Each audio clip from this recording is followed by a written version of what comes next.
सिर्फ कि सही समय पर गाड़ी नहीं चला रहे थे। कोई नींद आ गई किसी को, या कभी क्या होता है शराब, लड़के इतना शराब पी लेते हैं और गाड़ी स्टंट करेंगे। कितनों मना कर दो लेकिन तब भी फोटो एक दो चार आती ही रहती है कि स्टंट कर रहे हैं। कितनों कह दो कि ट्रैक्टर जो बना हुआ है वो खेती के लिए बना हुआ है। लोगों को विभिन्न मंदिरों पर देखा है कि भर भर के परिवार, आपने देखा होगा शाहजहांपुर में, हरदोई में या और कई जिलों में ट्रैक्टर ट्राली में बैठे हुए महिला और बच्चे 25-25 एक साथ मर गए, देखा होगा आपने। और जैसे होता है ना, कई बार नहीं भी होता है तो लोग सोचते हैं अरे ऐसे ही लोग कहते रहते हैं। ये हमारी प्रवृत्ति है, हम सोचते हैं अरे कुछ नहीं।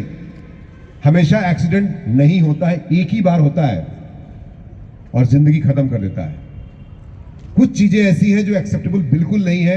ट्रैक्टर ट्रॉली पर लोगों का बहुत ज्यादा संख्या में बच्चों और औरतों का बैठना मैंने बहुत बार देखा है। ये खेती के लिए बना है, ना कि सवारी ढोने के लिए बना है। तो ये एक व्यक्ति अगर सुनेगा तो 100 व्यक्तियों में बात पहुंचेगी, 1000 व्यक्तियों में पहुंचेगी।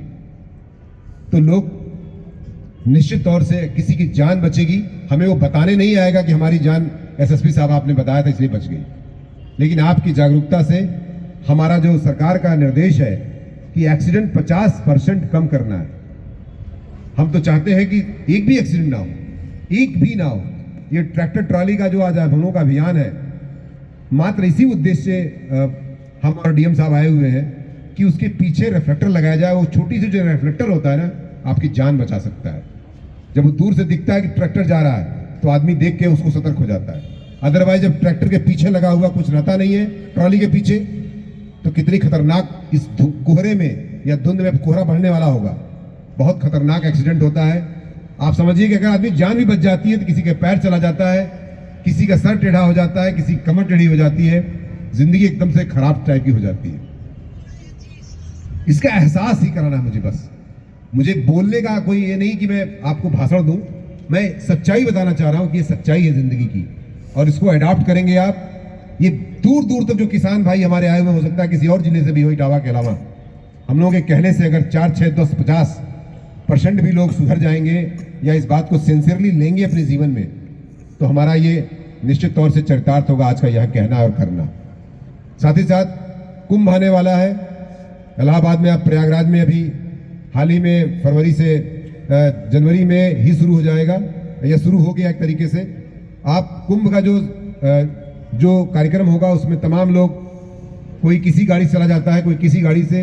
मैं हमेशा कहूँगा सुरक्षित वाहन का इस्तेमाल करें। अगर वहाँ कुंभ में जाना हो आपको, आप किसी ऐसा नहीं ट्रैक्टर चले जाइए, आप तो मोटरसाइकिल चलती चल दिए। आप अच्छे से वाहन अगर जाना है आपको तो अच्छे से सुरक्षित होके जाएं।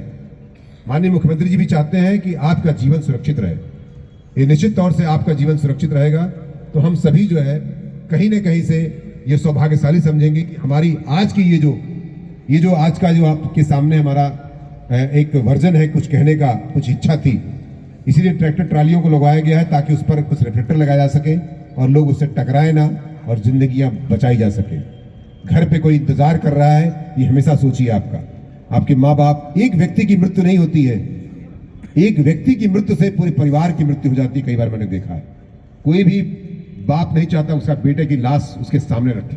कोई चाहता है?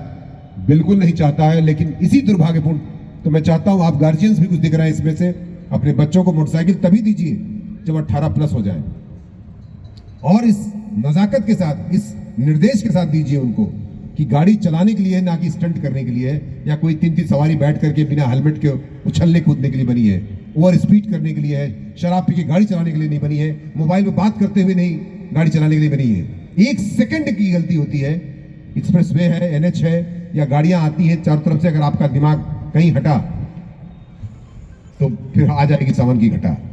आप समझ सकते हैं उसको, जो है घटना हो सकती है। ये बात कहने के लिए ही हम लोगों ने आज इस बात का आयोजन करने का ARTO साहब को और हमारे ट्रैफिक विभाग के अधिकारी कर्मचारी आयोजन किए हुए थे। और बस यही बात मुझे कहनी थी, और डीएम साहब कुछ कहना चाहे मैं जरूर कहूँगा कि कहें।